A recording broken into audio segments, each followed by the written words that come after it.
Rosa pasa página. En la SER.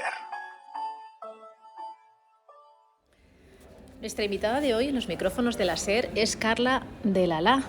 ¿Qué te importa que te ame? Es su novela publicada por Editorial Planeta. Carla, bienvenida al programa de Rosa pasa página. Muchas gracias. Gracias a ti. Tengo que decir a los oyentes que he disfrutado muchísimo leyendo esta historia. Así que... ¡Qué ilusión! Con este preámbulo empezamos. Si hay algo que nos contagia y con ello sentimos empatía ante alguien desconocido, es la risa provocada en un momento fortuito y la tristeza. Nos conozcamos o no, en un espacio impersonal y, como digo, casi desconocido. El desamor y la pérdida inesperada en España y Lulú hacen que se conozcan llorando en el Parque del Retiro. Dos personajes muy diferentes, pero que les une algún punto. Esto como entrada, ¿qué me puedes contar de España y de Lulú a voz de pronto? Pues te puedo contar que ese es quizá el eje fundamental de la novela y tiene una parte autobiográfica porque yo tuve una empleada interna en mi casa 10 años que empezó efectivamente siendo una gran desconocida para mí, éramos totalmente distintas. Ella no era mexicana, era venezolana y empezó, mis hijos eran bebés también, yo estaba muy desbordada por el trabajo y por temas personales, amorosos. Y ella vivió conmigo mi primer matrimonio, un divorcio, digamos que una caída a los infiernos sentimentales y con posterior ascenso, donde ella fue una amiga tan fiel y una madre para mis hijos y para mí. Luego siguió unos años más trabajando conmigo y un buen día ella ya se marchó de casa, que es el peor duelo que he hecho en toda mi vida. Se marchó porque no quería ya trabajar en casas, cosa que me parece fenomenal. Pero desde entonces somos íntimas amigas. Y éramos tan distintas y somos tan distintas que siempre le dije, nos hemos reído tanto juntas. Nos hemos puesto tal contrapunto las dos, porque somos prácticamente de la misma edad, yo un poco mayor que ella, que siempre le dije, un día voy a escribir una novela sobre nuestra historia. Y aquí está. O sea que esta es la historia de Carla y de tu amiga. Y de Raquel. Lo que pasa es que luego hay que decir que ni yo soy España, por favor, para nada. España es una mezcla de un montón de personas reales que conozco, entre ellas mi suegra, la madre de Felipe Álvarez de Toledo, que es mi pareja, y también de otras mujeres que conozco. Hay mucho de mí, hay mucho de ellas, es un compendio de todas las frivolidades, todos los encantos y todo el narcisismo femenino en potencia. Ella, sí. España tiene mucho que dar, mucho que sentir, amar y desear, pero tiene un marido que no le corresponde en absoluto. Sí, tengo un marido que es un imbécil, básicamente, cosa que le ha pasado a mucha gente. ¿Para qué vamos a decir otra cosa? Así que, ¿quién no se ha encontrado con alguien de quien se ha enamorado y le ha partido el corazón, ¿no? Quizá porque no estaba a la altura el otro, y sin embargo hay veces que nos enganchamos en historias que nos hacen daño, pero al final yo creo que todo es para bien. Al final nos metemos en jardines que nos hacen aprender, nos hacen mejorar, nos hacen conocernos mejor y nos hacen conocer a otras personas que nos ayudan a salir, ¿no? Es maravilloso. Lulú, bueno, es un personaje que necesita empezar una nueva vida. Se puede empezar siempre, sea el momento que sea, la edad que sea. Siempre hay una forma de empezar. No digo un cambio, sino una nueva vida. Se puede empezar, pero siempre te persiguen los fantasmas. Como en este caso. Ahora vamos con los fantasmas. Sí, puedes empezar, puedes trabajarte mucho en las heridas del pasado, pero ahí están las cicatrices o los fantasmas, llámalo como quieras, pero no pasa nada. Si tampoco hemos venido al mundo, esto no es un parque de bolas, no hemos venido a estar cómodos, hemos venido a aprender, y yo creo que las cicatrices son como medallas. Sí. Así que hemos vivido. Esos surcos, ¿no?, que te marcan la cara son los surcos de la vida, dice mucha gente. También creo que una persona que no ha sufrido, yo creo que el sufrimiento educa la inteligencia, pero además te hace mejor persona y más compasivo. Por supuesto, más divertido. Una persona que no tiene traumas ni taras es un verdadero coñazo, perdón por la palabra. Bien, bien. Dice, a fecha de hoy llevaré muertita unos 40 años y lo que es peor, coja, con el par de piernas que yo tuve. Y un fantasma consciente, sintiente y siempre vigilante, me parece a mí que es Venecia. Sí, Venecia es... Bueno, yo buscaba un narrador que fuera lo más objetivo posible, Narrador. dentro de que el ser humano, la objetividad es imposible. Nosotros somos subjetivos y nuestra subjetividad es nuestro verdadero drama y también nuestra única posibilidad de ser felices, ¿no? Esa subjetividad. Pero yo necesitaba alguien que pudiera contar esta historia de manera omnisciente y lo más objetiva posible desde la barrera. Y qué mejor que una persona que esté muerta, ¿no? Desde luego, que esté siempre ahí presente, pero bueno, no deja de ser un fantasma. Sí. Venecia, evidentemente, antes de ser fantasma, fue persona. Sí. Una persona que arrastraba consigo mucha ausencia de cariño y un afecto que yo creo que lo necesitas, no siendo consciente, pero desde que naces. Pero ella no tuvo ni siquiera el cariño de su madre, porque bueno, su madre decide que no la va a cuidar, no voy a contar más. Sí, Venecia es el caso de una persona carenciada de afecto. También pasa mucho a cambio bueno, todos, yo creo que todos tenemos en esta vida unos ases y también la vida nos da a todos una serie de patadas en el trasero, ¿no? Entonces Venecia nace con algunas cosas muy buenas, como por ejemplo una belleza absolutamente extraordinaria que conduce toda su vida, pero también tiene la desgracia de que no tiene padres, o sus padres son unos desgraciados y realmente cae en manos de personas que no la quieren y con una autoestima muy baja, siendo tan bella y tan inteligente. También me parecía interesante una persona que hubiera sufrido tanto, como te decía antes, para poder contar esta historia con verdadera compasión, porque una persona, pienso, que no ha sufrido no puede realmente empatizar con el sufrimiento de los demás. Yo creo que sí, tienes que pasar primero por ello y luego ponerte de su lado. Y luego también creo que una persona que no ha tomado malas decisiones y no se ha equivocado, al final juzga a los demás con demasiada insolencia. Creo que es bueno que para ser más humildes tenemos que haber mordido el polvo, al menos un par de veces. Sí. ¿Por qué México, Carla? Pues porque mi madre es mexicana. Yo soy española, mi padre es español, pero mi madre es mexicana y yo desde niña he ido muchísimas veces a México, incluso en una época me quedé más de un año. Y bueno, yo he convivido con la magia de México. Mi madre es un libro, no sé, a punto de explotar, lleno de magia y de color. Y yo solo he mamado, las historias de todos estos personajes son reales. La Hacienda Palmagorda es una casa de mi familia, la farmacia, la medicina, todo eso es verdad. Esa figura de Patricio es mi bisabuelo, aunque no todos los desmanes que ocurren en esa casa son protagonizados, pero él y su mujer son mis bisabuelos realmente. Eran médicos y farmacéuticos, eran una familia muy relevante en Chilpancingo. Y bueno, de ahí surge. He contado una historia de mi vida importante. Sí, de hecho Palmagorda es quizá lo que sea más próximo a ti, ¿no? Ese lugar paradisíaco que acabas de contar. Dentro de la novela es lo que está más próximo a lo que tú has vivido. No es lo que está más próximo, porque luego, eso es una parte de mi vida, pero luego ten en cuenta que yo soy española y llevo en Madrid desde los 19 años y toda la historia de España, además he vivido en el barrio de Salamanca, o sea, todo lo que cuento de España... Sí. Me refería a la parte de México. Quizá Palmagorda sea, pues, no sé, lo que más te haya marcado, lo que haya quedado más registrado en ti. ¿De México? Sí. No, tampoco. He vivido sobre todo en el Distrito Federal, en Ciudad de México, pero es verdad que esa hacienda y todo lo que tiene que ver con esa hacienda despertaba en mí, cuando era pequeña, iba a los veranos, unas historias, una magia, si es que las cuento todas ahí, ¿no? Realmente no he tenido que inventarme nada. De hecho, la historia la he suavizado, porque la realidad supera la ficción con creces. Sí. Bueno, yo decía fuera de micrófono que es una historia sobre todo de mujeres, con personajes muy fuertes, muy dispares. Una de ellas es María Victoria, con su eterna maternidad, porque es una mujer que siempre está trayendo niños al mundo. Y luego tiene, no podemos contar nada, esa, voy a decir, tesitura entre ayudar o alegrarse por la desgracia de alguien. Creo que también es un personaje que sufre mucho en su interior porque tiene que estar a camino entre una decisión u otra.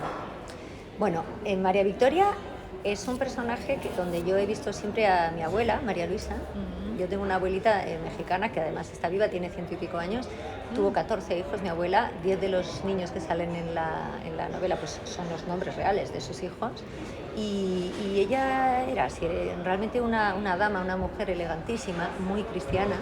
que jamás se permitió pensar mal de nadie ni criticar a nadie. O sea, era lo que se llama, pues eso, una persona muy, muy elevada, y no por falta de carácter, al contrario.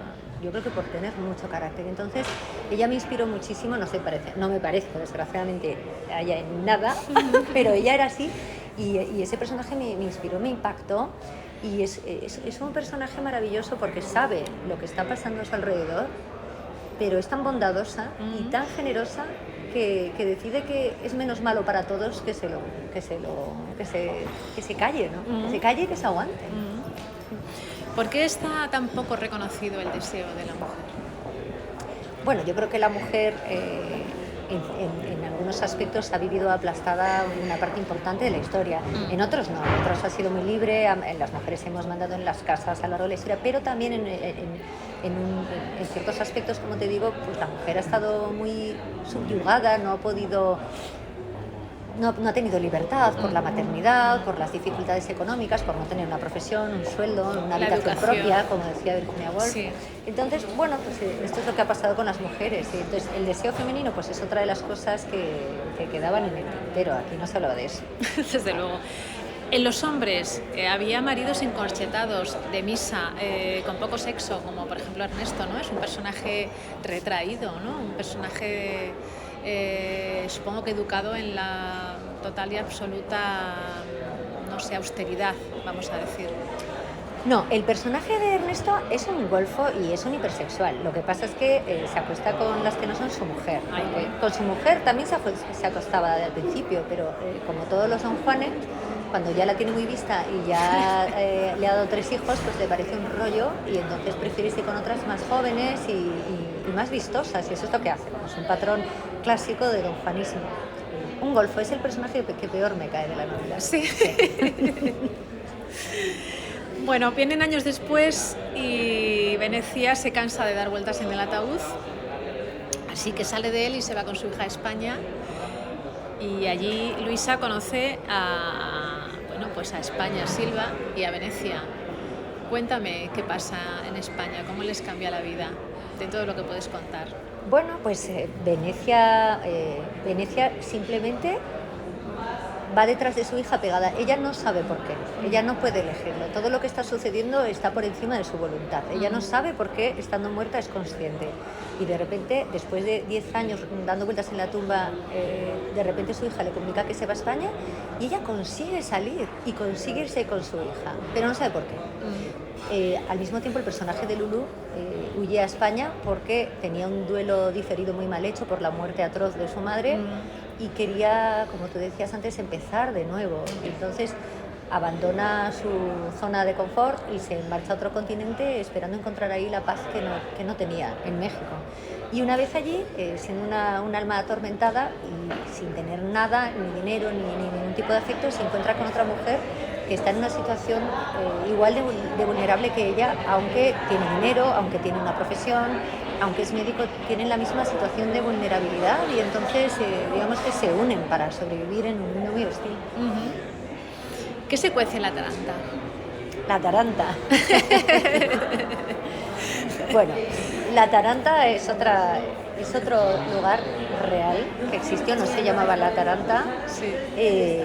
Que efectivamente mi suegra, que es esa mujer bellísima, que es una parte importante de España, es una mujer que montó varios negocios, todos muy divertidos y muy atractivos, y uno de ellos fue un tablao flamenco en esa época por donde circulaba lo más granado de la farándula y la política españolas. Y verdaderamente ella todas las tardes se vestía de faralaes y les decía adiós a sus hijos y se iba a recibir esto es una historia totalmente real. Qué divertido, la verdad. Sí. Era una época en Madrid, una época madrileña con cambios culturales muy fuertes, políticos, pero también fue una pérdida de mucha juventud por culpa de la heroína, que bueno, también es una vivencia, ¿no?, que tienen los personajes en esa época.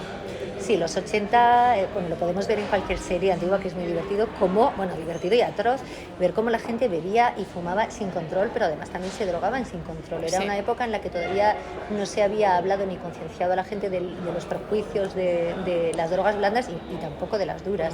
Se descubre la heroína, se descubre la cocaína en la noche madrileña y efectivamente la gente joven pues van a lo loco, y es verdad que murieron en muchas familias, las buenas y las menos buenas. Digamos que por no hablar de buenas, las familias, que es una tontería, las personas que venían de un estrato económico bajo, igual que las de un estrato económico alto, cayeron muchos y por ignorancia, ¿no?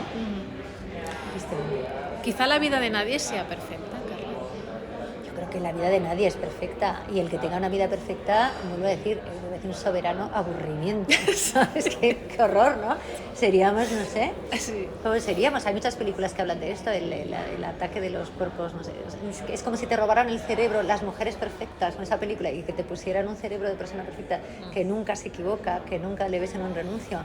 ¡Qué horror! El libre albedrío es importantísimo, y caer y darse de bruces contra una farola es fundamental en la vida. Es cultura general.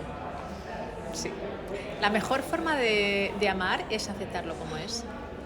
Sí, yo pienso que sí. Eso decía María Félix, no sé si lo cuento en la novela, que eso lo decía ella de verdad, que la única forma de amar es querer al otro tal cual es. Lo que pasa es que es muy difícil, es dificilísimo, sobre todo cuando te enamoras de una persona compleja. Decía María Félix, de hecho, que solo amar a los tarados, a los imbéciles es fácil, pero amar a una persona compleja es difícil. Claro, porque pone más resistencia. La vida de estas mujeres sufren, pero le quitan dramatismo. Siempre hay una parte cómica, voy a decir, ¿no? Pero es verdad que la tristeza puede atraparte con tanta fuerza que acaban no convirtiéndome como sufridora, sino convirtiéndote la sociedad en un enfermo mental. Sí. Pues esto es interesante porque, por una parte, el sufrimiento yo pienso que es inherente al ser humano. Creo que no sufrir es muy de primate. Nosotros sufrimos, nosotros sentimos mucha frustración. Para mí ese es el principal reto de esta vida, ¿no? El transformarnos, el salir de donde nos está doliendo algo y cambiar. Es verdad que hay momentos, afortunadamente a mí no me ha pasado, pero sí lo he visto a mi alrededor. Yo he estado casada con un psiquiatra, mi hermano también es psiquiatra, he vivido la salud mental muy de cerca, conozco muchas historias y es verdad que hay un tipo de depresión del que es muy difícil salir y una gran parte de la sociedad, especialmente las mujeres, sufren muchísima ansiedad, que han combatido a lo largo de la historia, pues a lo mejor con alcohol, con pastillas y bueno, ¿qué te voy a decir? Ahora se empieza a hablar bastante de esto además. Ojalá se hablara más y se cuidara más. ¿Qué clase de persona te conviertes cuando pierdes tus recuerdos? ¿Pierdes tus recuerdos? No sé, me parece complicadísimo. Debe ser muy, muy doloroso el perder los recuerdos. Supongo que te transformas en otra persona porque eres tus recuerdos. Claro, es una persona vacía, ¿no? Una persona que aparece de repente, ¿no? Y no hay más, no hay nada detrás. Sí, no sé, a lo mejor como una especie de perrito, ¿no? Que estás ahí mirando como, bueno.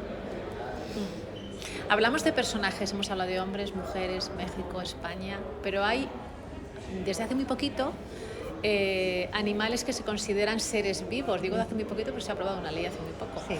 Tus perros aparecen en esta historia y uno más, bueno, más de uno, pero me llama mucho la atención Maximiliano, Max.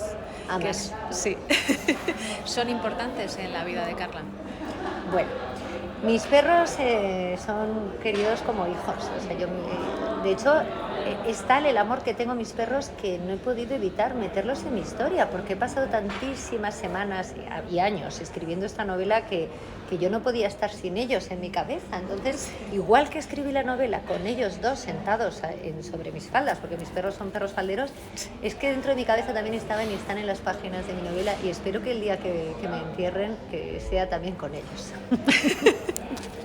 La verdad es que es increíble que estés trabajando y que el perro venga a que le acaricies, estés un rato y sigas trabajando, se marche, vuelva. Es parte de tu vida, lo digo personalmente. Sí. Yo desconfío mucho de las personas que no quieren a los animales. Bueno, hay veces que no los quieren porque no saben lo que es querer a una Eso persona, que se lo están perdiendo, y hay quien no lo quiere aún habiéndolo tenido. Eso yo creo que son los peores. Sí, los que tratan mal, ¿no?, a los Exacto. animales. Eso me parece... Esa es una mala persona, la que trata mal a un animal. Sí. Voy a leer una cosa porque, bueno, esta novela, como te decía, es muy profunda, tiene sentimientos muy profundos, personajes muy fuertes, pero tiene una parte literatura de lo absurdo, lo definimos, ¿no? Porque, bueno, no estamos hablando de nada fantasioso, porque el fantasma no lo es. Entonces, bueno, esa parte me ha encantado. Dice, ¿qué te importa que te ame? Bueno, como te decía, es una historia fresca, ¿no? Y dice, no se me ocurre nada tan perturbador en el planeta, ni pena más horrible en el Averno, que la de ser inhumado en perfecta lucidez. Pero, aparte de estos dramáticos achaques y de que, por supuesto, estaba muerta, mi estado de salud general parecía bueno. La pobre muerta se veía perfectamente. ¿Por qué se te ocurre esta historia que ya me has contado que hay mucho de ti? Pero ¿por qué decides escribirla? A ver, yo creo que el humor es lo único que nos salva del patetismo. Yo soy una persona en la que realmente pienso que de mí destaca el sentido del humor y la desdramatización. Yo he vivido momentos muy duros en mi vida, como supongo que casi toda la gente, pero siempre me lo he tomado con, así, con mucha impertinencia, como los personajes de la novela, y también con mucha guasa, porque creo que es la única forma. Y entonces no podía escribir de otra forma. También es verdad que esta es la manera en la que escribo mis columnas. Yo soy plumista y escribo. Tengo este lenguaje también para hablar y para vestir y para todo. Yo creo que es lo más sano, que no dejarte caer en tus desgracias, que todo el mundo los hemos tenido. Así que, bueno. Pues muchas gracias por esta historia, Carla. ¿Qué te importa que te ame? Es una historia fantástica. Muchas Muchísimas gracias. Gracias a ti.